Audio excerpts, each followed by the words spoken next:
Hi, and welcome to the dedicated webinar on the Cross-Border Distribution of Funds Directive. Silke and her team of the Unregulated Funds Working Group will guide you through the expected changes, new concepts, and also share with you some concrete takeaways. As usual, questions can be asked all over the webinar via the chat or Q&A button. So without further ado, I will pass over to Silke in order then to start this very promising technical webinar. Thank you, Stefan, and welcome everybody. We're very pleased to be here today to talk to you about a topic which we believe is of a really crucial importance. We fear a little bit that not everybody may be aware of the last details, so we will try to take a very pragmatic approach to run you through the things that will really be relevant to your business. So what is it all about? We will be talking about the cross-border distribution of funds framework in Europe that will change on 2nd of August. So in what is it now, 3 weeks time? So where does this come from? There has always been a complaint from the industry that marketing across Europe is really complicated. Each regulator, each country has a different approach.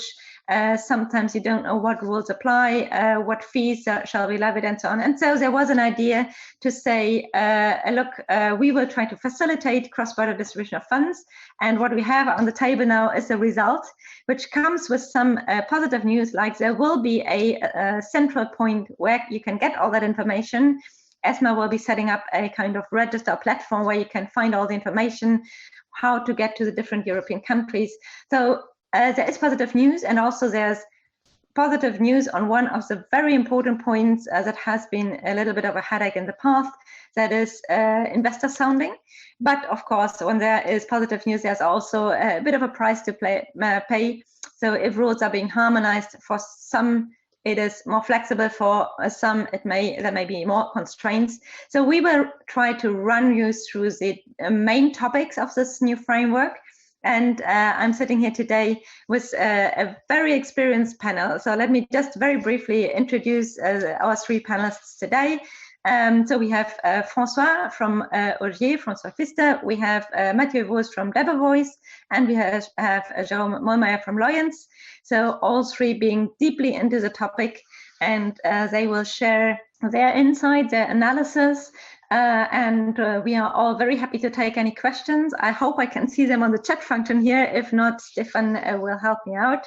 But the more interactive, the better it is. Feel free to ask all your questions. And I think we will just kick off. So if we can move to the first slide. These are the points we will be looking at. As said, pre-marketing and investor sounding is a very big innovation.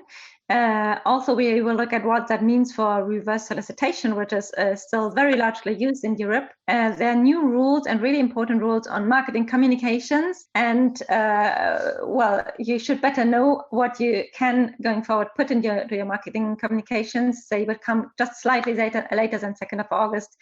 We will talk about that. We will also look beyond the European borders. What happens with non-EU AIFMs when they are selling into Europe, and is there any kind of tension or discrimination between European AIFMs and non-European AIFMs going forward?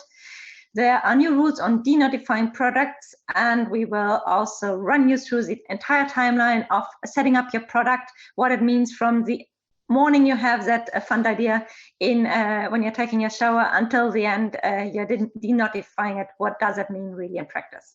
So without further introduction, let's jump directly into the core of the topic. Mathieu, do you wish to explain to us the new rules on pre-marketing?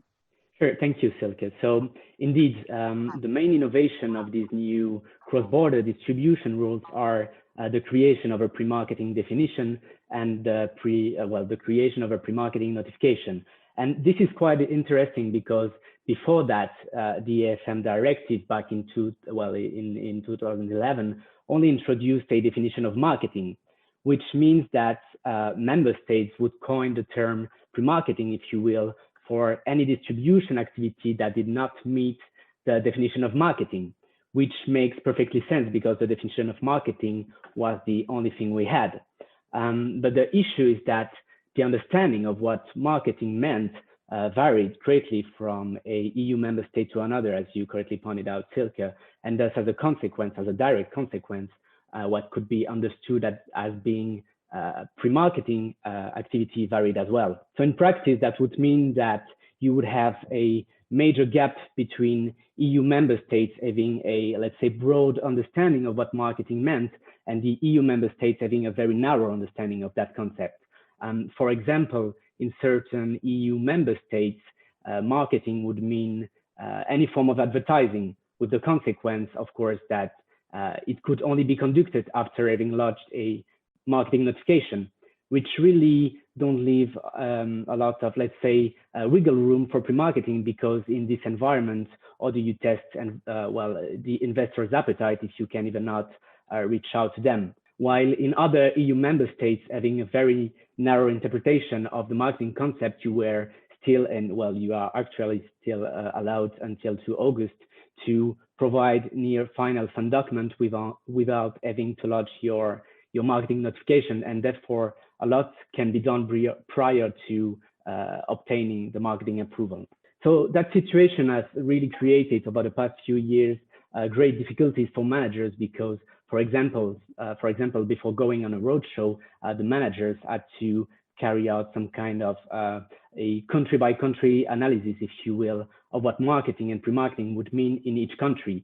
So from a member state to another, managers had to consistently adapt their communication to ensure that they were not in breach of the marketing rules under the IFM directive. So that's in a nutshell the background, and one of the main reasons why the European lawmaker decided to introduce that definition of pre-marketing. But now, even with that definition, there remain a bit of uncertainty around what the definition of pre-marketing entails, because if you look at a definition, certain concepts are still a bit controversial.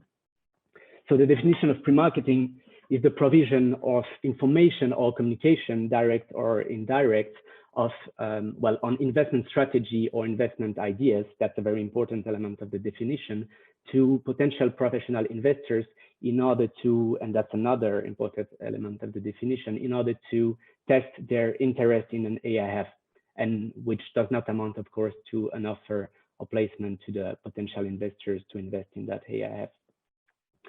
So you see that that definition remains a bit broad, even though the directive and, well, the Luxembourg law implementing the directive, of course, gives a couple of additional hints to understand what can and cannot be done in a pre-marketing environment. In that sense, the directive expressly provides that will not be considered as pre-marketing and will therefore be considered as marketing subject to a prior marketing notification. Any communication that first is sufficient to allow investors to commit to acquiring units of a particular AIF. So this would typically mean that when you are communicating with prospects, for example, you have to ask yourself whether by this communication you are somehow opening the door to investors, or give them the opportunity to say, okay, I commit to invest in your fund, in that fund you are setting up or intend to set up. And if the answer to that question is yes, if you open that door, then maybe you are a bit over the line and maybe you are actually marketing. So that's the first limit, I would say. And the second limit is that communication to remain considered as pre-marketing cannot take the form of a subscription form or similar document, whether in draft or in final form. So I think this one is pretty clear in my view. That means that you cannot simply provide investors with subscription documents, even draft. So that was the second limit. And the last limit is that communication to remain in the realm of pre-marketing, if you will, should not amount to a final form of the documents of an AIF that is not yet formed. And this one seems at first glance not entirely clear in my view. Does that mean that you cannot provide investors with, well, does that mean that you can provide investors with fund documents with in very near final form with a big watermark saying that these are drafts? It's a bit controversial, but then the directive goes further and clarifies that draft offering documents, except subscription documents, of course, as I just mentioned, may be provided to investors if first, they do not contain information sufficient to allow investors to take an investment decision, and second, if they clearly state that one, they do not constitute an offer to subscribe, and two, that the information set out in these documents should not be relied upon because they are incomplete and may be subject to changes. So what that means is that if you decide to send documents to investors, you need to have these two disclaimers in the documents you are sharing, and then you have to ensure that these documents do not contain information sufficient to allow investors to take an investment decision. And this is not very entirely clear. And again, there is a risk that regulators may take different view. And what we hope is that regulators will take the view that as long as the information is not yet final and is still subject to further negotiation, it will not be quote unquote sufficient for that purpose. So I think that's basically what we can say on the introduction of the pre-marketing definition. Now, as I mentioned, one of the other main innovation is the creation of a pre-marketing notification process. And as you know, currently EU AIFM are not required to notify any regulator prior to engaging in pre-marketing activities, but this is set to change shortly. Their directive and actually the Lux law that has just been voted provide, well, in a nutshell, that a manager will have to basically lodge a pre-marketing notification within 2 weeks after having started pre-marketing activities. So how does that work? It's to a certain extent similar to the existing marketing notification procedure that you all know for sure, to the extent that the manager, and here I mean the EU manager, will notify the regulator of its own member state that it has started pre-marketing activities in a given number of member states. And then the regulator will in its turn notify the regulators of the host EU member states in which pre-marketing activities are carried out. So as I mentioned, it's a bit like the marketing notification, except that this pre-marketing notification should be a bit less formal and burdensome than the marketing notification, because the directive and the Lux law said that the notification is quote unquote informal. So basically, if you are a Lux AIFM pre-marketing in Germany and in France, for example, you will have to send an email to the CSSF specifying that you have started pre-marketing activities in France and Germany, also briefly describing the nature of these pre-marketing activities, and you also have to include information on the investment strategy of your AIF. And if your AIF is already formed, you will also have to provide a couple of information on that AIF, such as its name, its registration number, etc. And then the CSSF, in its turn, will notify the BaFin and the AMF, which are the regulators in Germany and France. So even though this will add an additional regulatory complication to the marketing process, this remains a very easy notification. But it's a bit different if you are non-EU AFM, such as, well, UK AFMs now, but we will come back to this later. Yes, and we have tried to find out from the CSSF if they have already a clear view. So I talked to them earlier this week. They told me that there will be some kind of communication, be it a communique or an FAQ or something like that, to help the market and know which is the email address they should use, which channel, how that marketing notification, pre-marketing notification should be channeled to them. So we can expect there to be some guidance from the CSSF within the next few weeks. They were still discussing internally. So for instance, they could not yet tell me whether it would be the deal team or whether it would be the marketing notification team, which email address to use. So we can hope to get some additional guidance here within the coming weeks. Thank you very much, Mathieu. Do you wish to continue and tell us a word on what that all means to reverse solicitation going forward? Yes, absolutely. And that's actually a burning question. Does that new regime have an impact on reverse solicitation? And the response is yes, it does, to the extent that any subscription made within 18 months following the beginning of the pre-marketing activities will be considered to be the result of a marketing activity. And therefore, any subscription received during that period will not be considered as reverse solicitation. So long story short, that means that you cannot accept subscription within a 18-month period after starting pre-marketing unless you have lodged a prior marketing notification, of course. So there is, well, in theory, no reverse solicitation available during that 18-month period.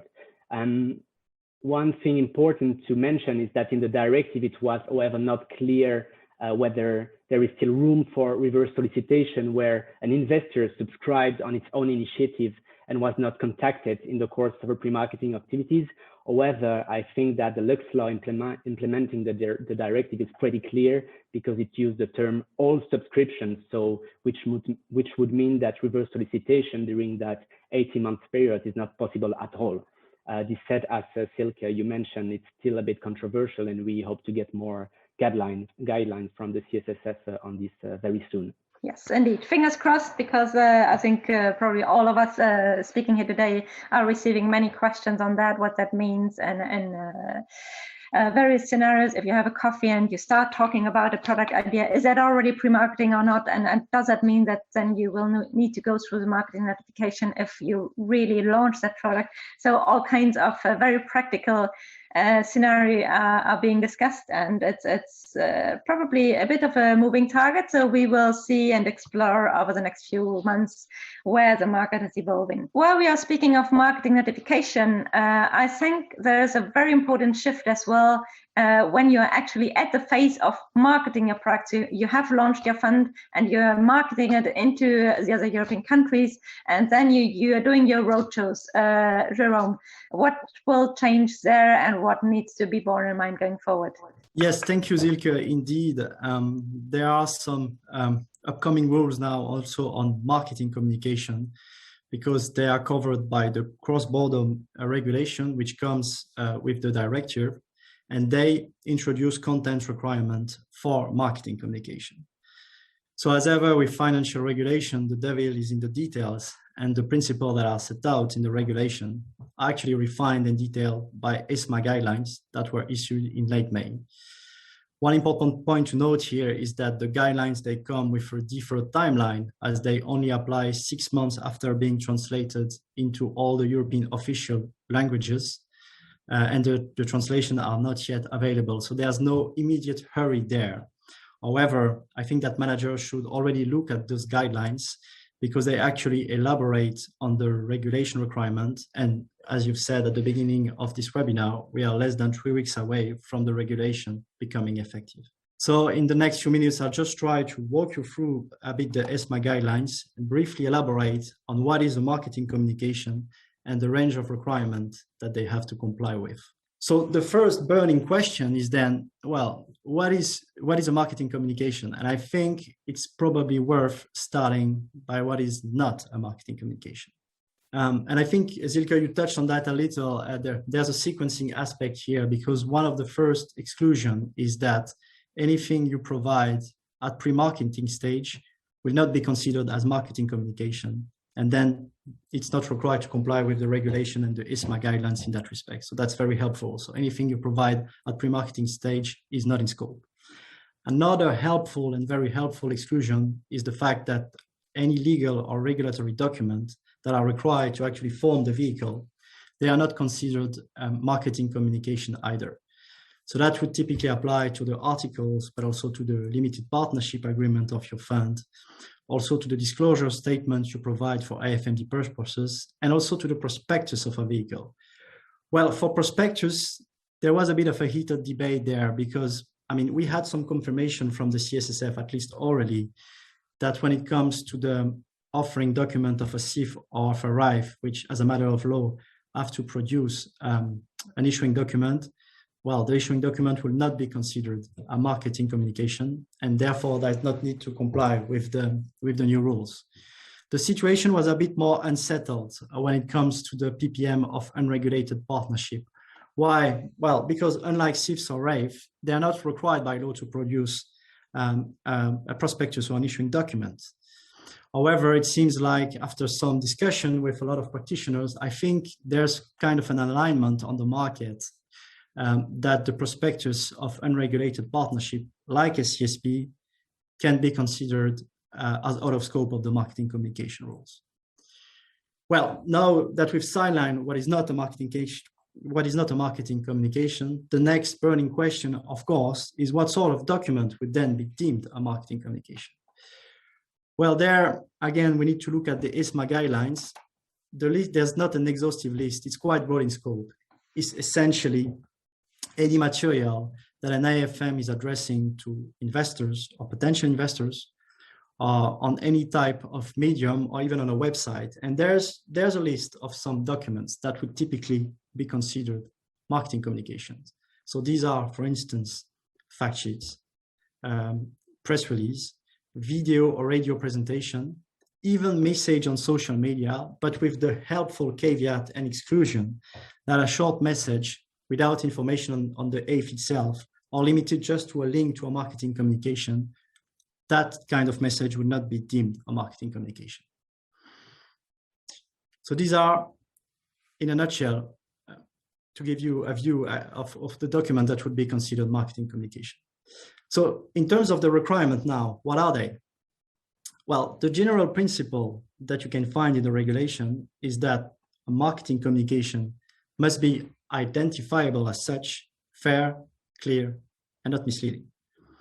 By not misleading, of course, it essentially meant that you don't need to, that there should not be any contradiction with the legal and the fund documentation, which is not seen as a marketing documentation.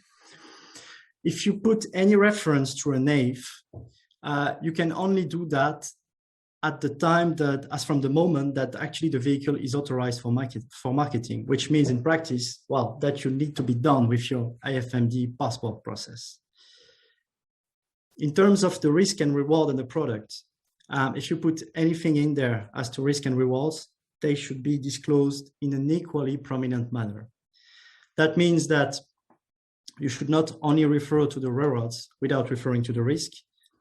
Both the risk and the reward should also mention either at the same level or one after the other. And you should generally refrain to disclose risk in footnotes or small characters. There are also some requirements in terms of disclaimers. One of the first disclaimer you have to put in is that the document is a marketing communication and not a contractually binding document. And there should be an invitation to made to investors to actually read the legal documents before they actually make a final investment decision.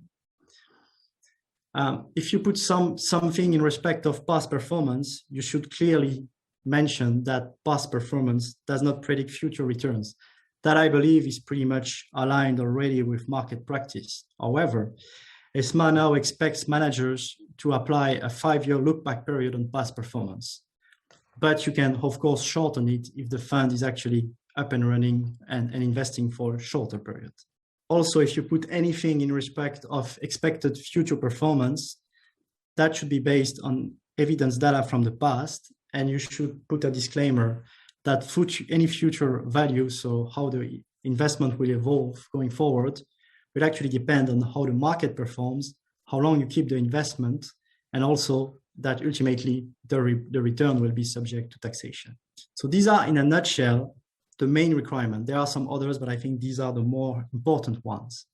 One important point to note is that you're not required to file the marketing communication to the regulator for sign-off. However, there's an option under the regulator to require this if the fund is marketed to retail investor. But if it's for professional investor, you don't need to provide it for prior verification. And then for retail investors, there's an option to require that, but we don't have any indication as yet whether that would be required. So we have to watch that space. So these are, in a nutshell, what those new rules contain. I think in terms of just a few takeaways, I think the first one is that there is no immediate urgency to comply with the ESMA guidelines as they come with this 6 months grace period. But definitely, I think that managers should work towards compliance already, because actually the guidelines, they basically only clarify the rules of the regulation, which is coming live in 3 weeks' time. Other important takeaway, anything you mention with respect to an AIF, you can only do that if the fund is already authorized for marketing, which means that essentially in practice, those rules, they kick in from the moment that actually the fund is authorized for marketing. You don't need, as I said, to adjust the legal documents, but just the associated marketing documents. So of course, this will require some drafting adjustments to put in the required content, the disclaimers, and also to put sufficient spotlights on the risk. And now finally, if we take a bit of a holistic view and to try to consider those marketing communication rules together with the pre-marketing rules that Mathieu disclosed just before, I think that will ultimately incentivize managers to follow a sequenced approach when preparing the fund and the marketing documents. I think one of the best practice will probably be to prepare a bespoke set of documents for each step of the way, starting from the pre-marketing package and finishing with the marketing communication package. So at pre-marketing stage, as Mathieu said, I mean, your pre-marketing package will essentially be, well, maybe a presentation of the investment strategy and the target fund, but you can also provide your draft fund documents, so LPA, PPM, but with a disclaimer that they do not constitute an offer, that they are not final and subject to change, but you cannot provide, as Mathieu said, your subscription agreement. If you get enough traction during that pre-marketing phase and you decide to move forward with forming the fund and applying for the AFMD passport, then you need to prepare your passport application package to be filed with the AFM regulator. That's, I believe, largely unaffected by the upcoming cross-border marketing rules. And once the passport is activated, then you can provide final execution version, final drafts of your PPM, LPA, and even a subscription agreement at that time. And also you can start to provide marketing communication. And as I said before, you don't need to file the marketing communication as part of the passport application package. However, what you need to do is to carefully prepare and review your marketing communication package. And that means in practice that you need to clearly identify what type of document would qualify as marketing communication. And for those that are marketing communication, you need to get them upgraded and aligned with the ESMA guidelines. So this is all I had, Silke, on the marketing communication rules. Thank you, Jérôme. You presented it quite nicely, but it still sounds a little bit like a jungle we are entering. So that was really helpful to try and navigate the trees that will block our ways. But we will certainly see much clearer over the next few weeks and months as well. So thanks a lot for that, Francois. So now looking at the geographical scope, we said earlier, okay, that's for EU AFMs. So what about the others? Yes, thank you, Silke. And indeed, I think Jérôme and Mathieu did try to simplify the directive. I'm afraid I'm going to put a little bit of mess into the simple picture. But yeah, so indeed, the set of CBD regulations apply harmonized rules in the EU. And if you look through the text, actually, there are very few references to third countries and non-EU countries. So it's really dealt with, by the edge. And obviously, we know clearly that it's not a EU play. It's obviously a global play, and PE houses, investor service providers, are located globally. And it is particularly relevant, of course, for Luxembourg to understand how these rules do play for non-EU AFMs and possibly for non-EU AFs. So let's start first by maybe a few words on Brexit.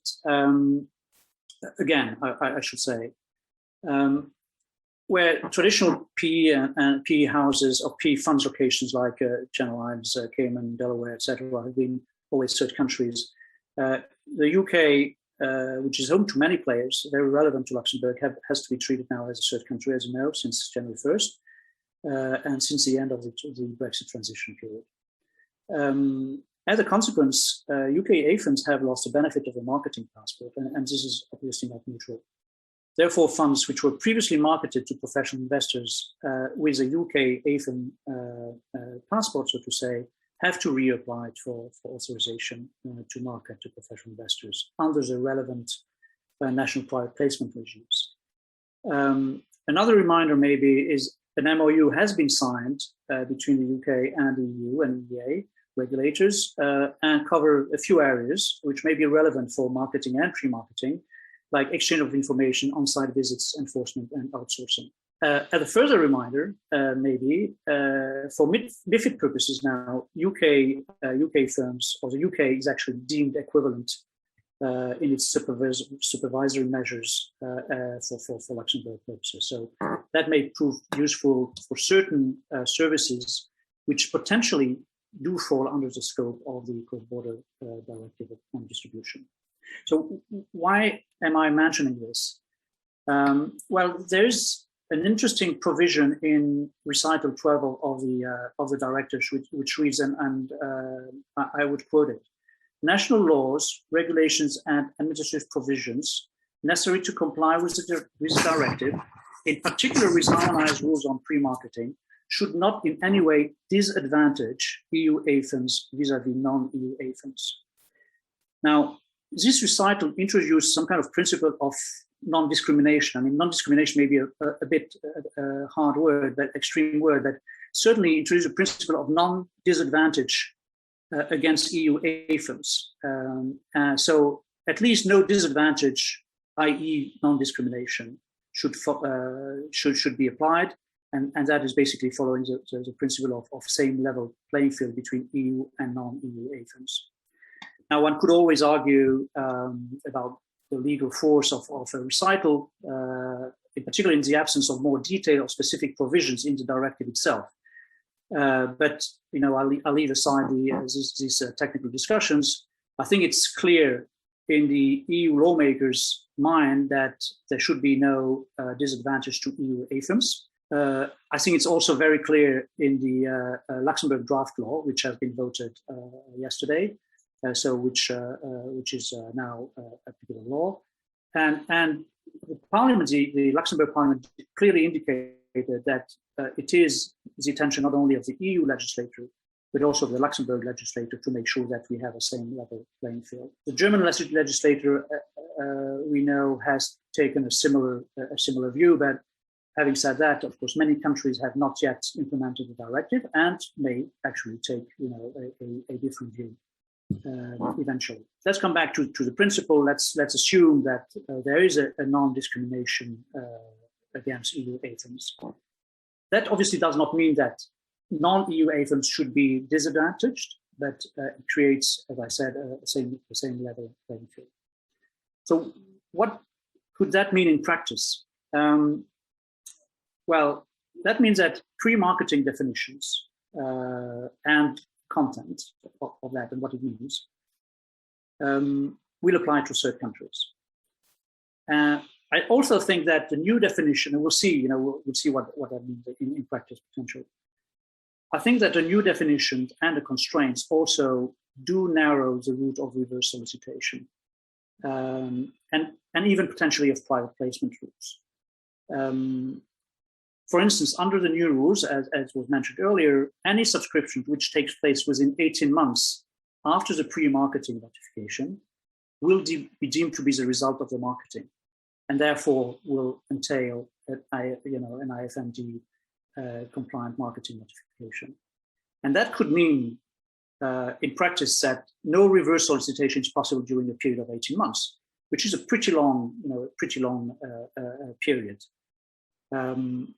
We'll see maybe a bit later when it comes to the denotification period that maybe there are some ways to still apply a reverse solicitation, be it in a very, very narrow manner. Now, on reverse solicitation, by the way, just as a further reminder, ESMA has recently insisted on the application of MiFID II rules. And in that sense, the reverse solicitation rules do apply to non-EU firms. For instance, you had these contractual clauses or pop-up boxes where you would tick, I agree, that basically you were recognizing that you had initiated the approach to the managers, and so that it was deemed to be a reverse solicitation. Well, we know that these clauses are considered as circumventing the rules and are potentially subject to sanctions. The fact that there's a non-discrimination or non-disadvantage implies logically that the 2 weeks notification of pre-marketing should in principle apply to anyone starting pre-marketing activities in the EU, so including non-EU AFIMs. And that also means, as a consequence, that the rules on denotification, which we're going to talk about a little bit later, would also apply to non-EU AFIMs. So it is pretty wide-ranging and also not expressed like that in the directive and in the law, I think they would apply. And to summarize, I would say that the EU harmonized rules on pre-marketing would also apply to, say, non-EU AIFMs soliciting EU-based investors to invest in AIFs through their EU MiFID regulated firms or intermediaries. So even though you would have an intermediary in the EU, still the non-EU manager would have to comply with the pre-marketing rules. It would also apply to non-EU AIFMs soliciting EU-based investors who are obviously investing directly through pre-marketing, and potentially also through private placement, depending on the type of pre-marketing activities that you have. Although it's still subject to analysis, but I think that some of the pre-marketing initiatives that you're taking may actually fall under private placement techniques, and so you would have here some kind of blurred area where pre-marketing would actually replace private placement rules, so to say. We've seen that the Luxembourg legislation does not deviate from the directive. I think that's what we believe. The vote took place yesterday. I have to confess I didn't check whether the draft legislation had been implemented in the form of the draft law, but I think so. And so, some of the issues on third countries versus EU-based players are not dealt with in the law. And in that respect, I think that the CSSF will probably, or very likely, or has expressed actually its intention to update the Q&As that are presently on its side. Now, we've heard that pre-marketing activities may only be performed by EU authorized financial institutions, and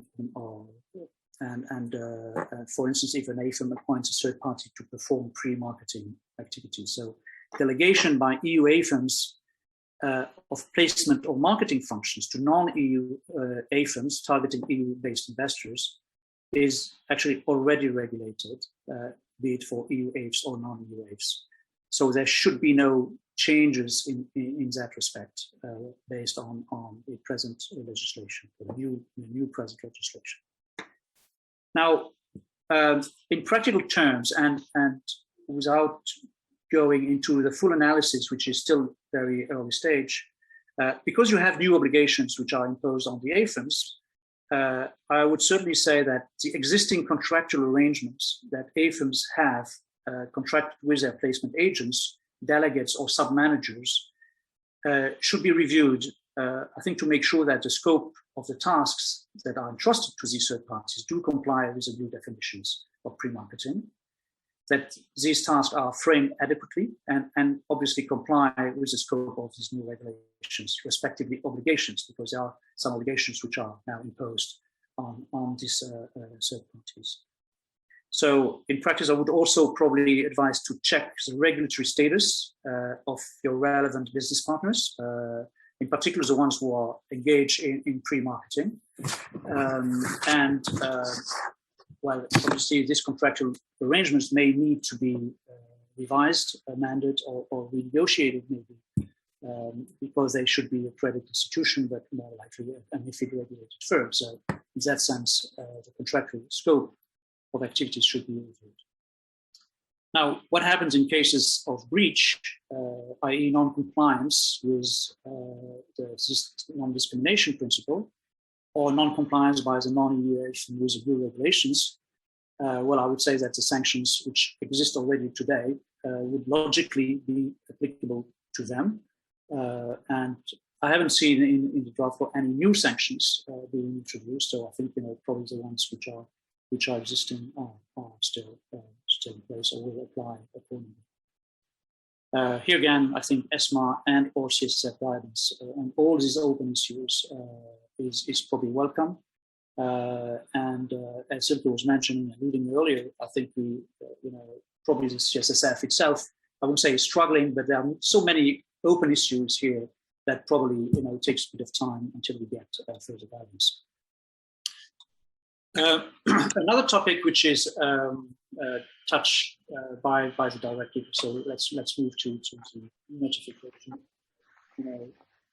Because the CBD regulations do introduce this harmonized pre-marketing regime and notification arrangements, it has also introduced a de-notification regime. So where notification has been submitted in a certain member state, the AFM may withdraw or cease its marketing activities and denotify arrangements which were made for marketing purposes in that member state, and may denotify all or some of these arrangements. Now, this through the directive, this denotification is subject to certain conditions, and there are three of them. The first one is that the AFM should offer, a blanket offer should be made to the investors, and that offer should propose, redeem, or repurchase free of charge or deductions their units or shares. That offer should be publicly available for at least 30 days and shall be addressed directly or through the intermediaries to all investors of that relevant member state. And obviously only to the investors, the address of which is known. It's a strange add-on, I have to say, in the directive, but let's take it. I would suspect, or I would suggest, though, that all intermediaries or the EU should know the addresses of these investors. But this is another question. Now, fortunately, this provision is not applicable to closed-ended funds and LTIPs. So I think that this is clearly good news for most of the LPEA members and the managers of closed-ended funds. But for the funds to which this condition would apply, and there may be some, there are no further explanations or details on the principle and practicalities of what that offer should have. So it's completely vague. No further details at all. So it's a completely an open, almost an open approach here. The second condition is that the intention to terminate the arrangements should be made public, and by public by any means, basically, so publicly available meaning. So internet or on the side includes obviously all electronic. So this is to inform investors of the intention to notify the relevant fund in that member state.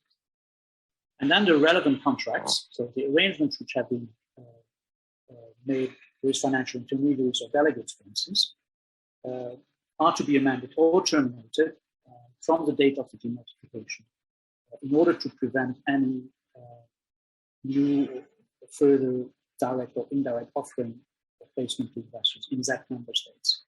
That may be actually entail a number of practical issues in terms of how you amend, how to terminate your contract and keep arrangements in place. And obviously, I think that that all should probably be planned in advance and discussed in advance with your intermediaries. This denotification very classically is made to the home member state regulator, which after verification of these conditions will transmit to the denotification letter to the host member state and to the agent. Now, one of the big issues consists in this new regulation, which imposes a certain 6 months prohibition or ban of the pre-marketing once you have denotified an eighth. And it will be banned basically to pre-market just a denotified eighth. That's one thing.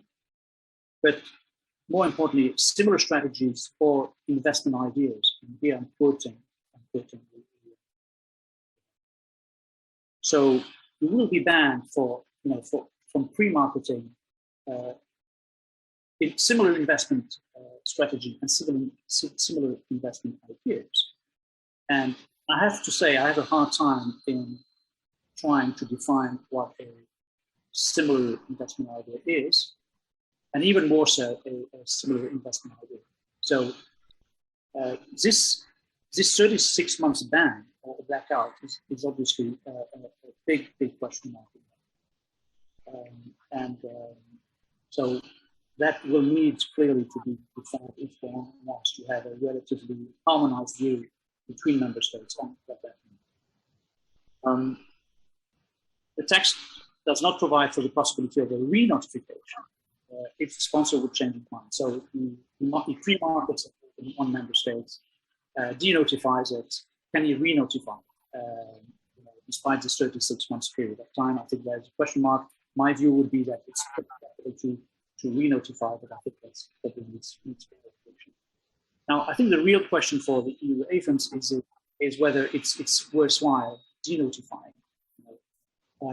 If you have notified pre-marketing, obviously you are incurring costs, and because maybe cases of intermediaries and so you have fees and expenses which are running. But you may want simply to stay on the safe side and keep your AIF notified, just to avoid this 36 months ban on any similar investment idea or investment strategy. So I think that's again one practical aspect which needs to be taken into account. So good advice. Now, in practice, because the AFIMs are of the notification, entities are responsible, we validate that, but in charge of that. Contractual arrangements may need also to be reviewed from that angle, in particular for third parties, AFIMs, with the ones who are responsible for marketing and distribution activities. This may have an impact in Luxembourg for certain third-party post AFIMs.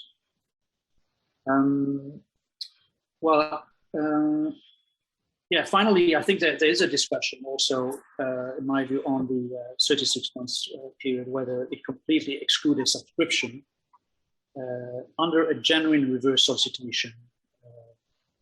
I think it does not completely exclude a reverse solicitation during this 36 months period after the denotification, provided I think it takes place after 18 months. It is a pre-marketing period.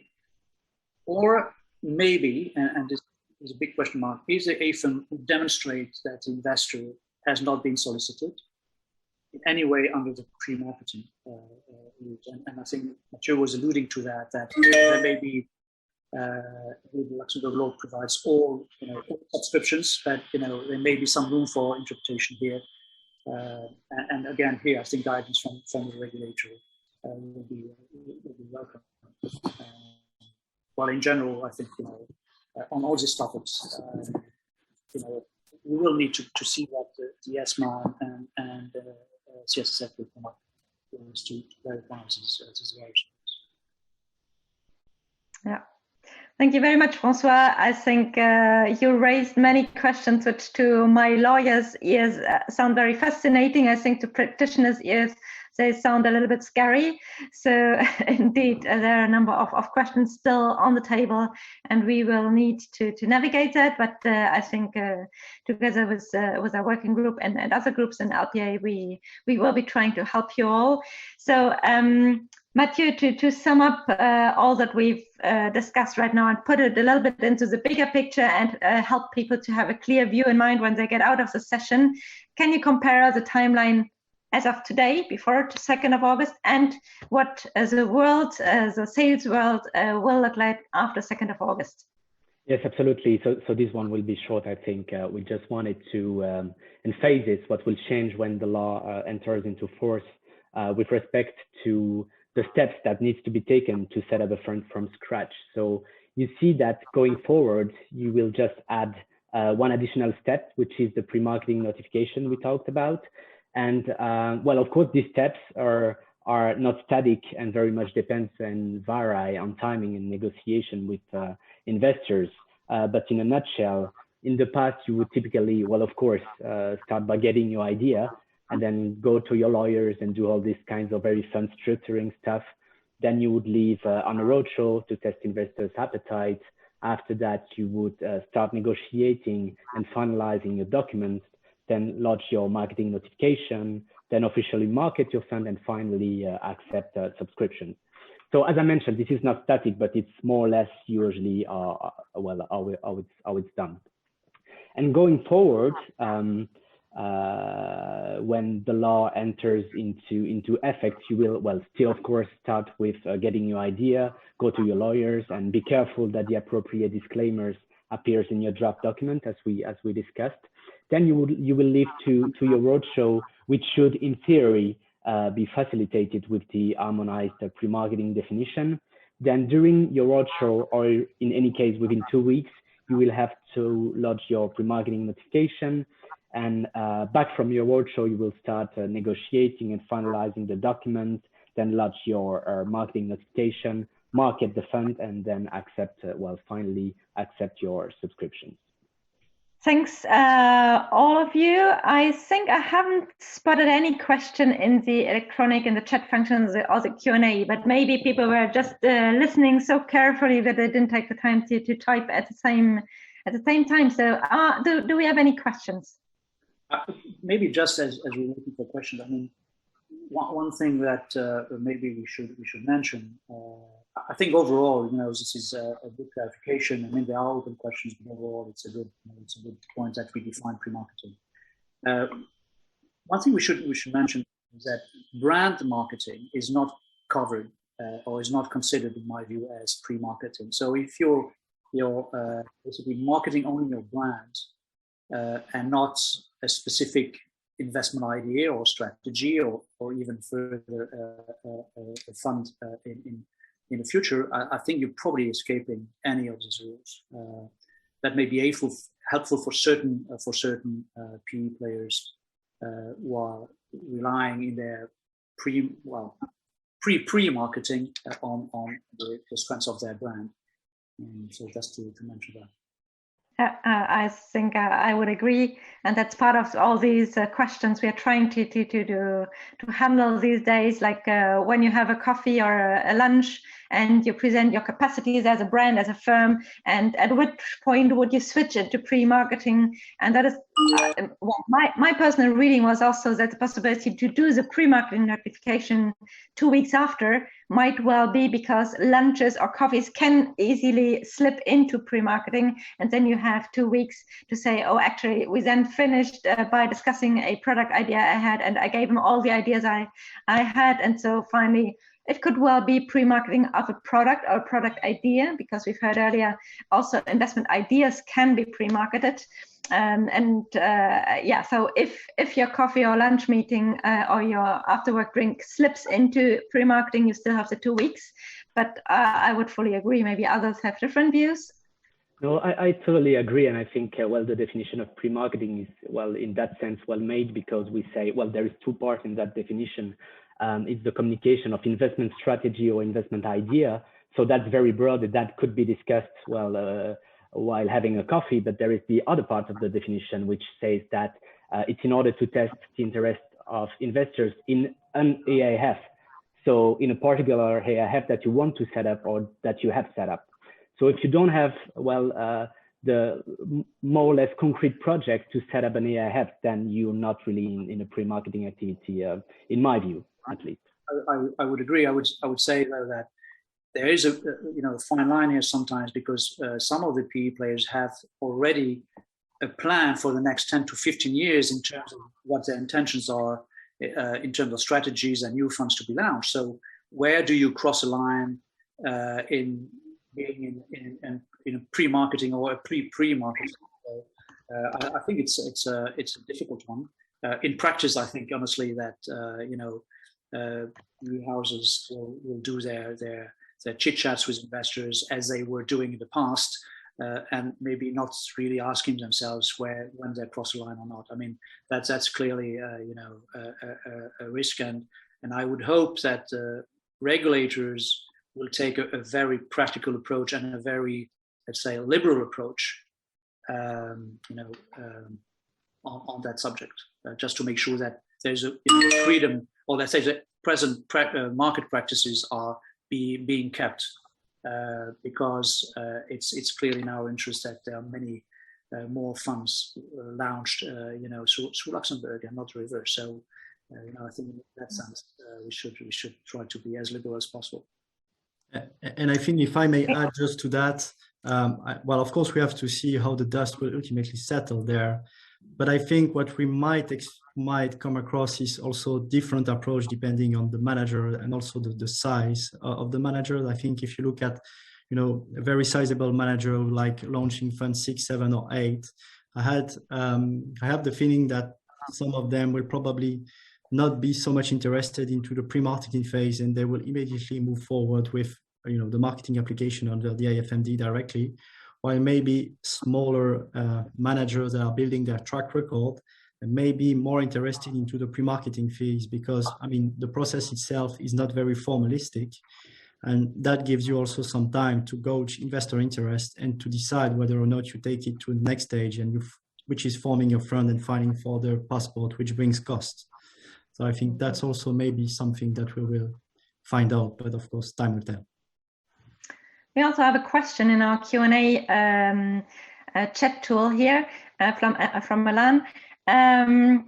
So the question is, are we clear that it is about pre-marketing notification and that regulators cannot slow down the pre-marketing process? I think that would be my understanding indeed, because you can do your pre-marketing. You need to provide some information and let regulators know. But I think there is nothing that says you need some kind of pre-approval to do that, and because you can even do it 2 weeks after having started these. So it's about information and notification. It's not about approval or regulators saying stop unless you're doing something that is prohibited under the harmonized rules. But to the panelists, do you see that any differently? Yes, absolutely. And as I mentioned, it's really an informal notification, so it's not an approval by any regulator. And the purpose of this was really to address the issue that since the introduction of the marketing definition under the FMD, we had a gap between the different understanding of what marketing meant. So the purpose of this is really to address that issue, but not to add, let's say, additional constraint. Even in fact, in practice, there will be additional constraint. Okay, then I think we are all waiting for the next weeks to see some regulatory guidance, some additional insight, be it from CSSF, from ESMA, from the market, from all of you. If you wish to share your experience, your views, feel free to reach out. We are all very happy to discuss. And I think with that, I will hand over back to Stefan to let us know about the next LPA events. Thanks a lot, Silke, Mathieu, Jérôme, and François for this great panel, very pragmatic. Thanks also for preparing those slides and delivering it today in a perfect manner. It was really a great session. It will be recorded. So for you, dear LPA members, stay tuned and you can rewatch it again or share it internally within your firms. And next week, we'll also work then with the wealth management angle on how to build a diversified PE portfolio. We wanted to wish you certainly a great summer. Take care, stay safe, and let's see what we can build together with this very promising committee over the next months.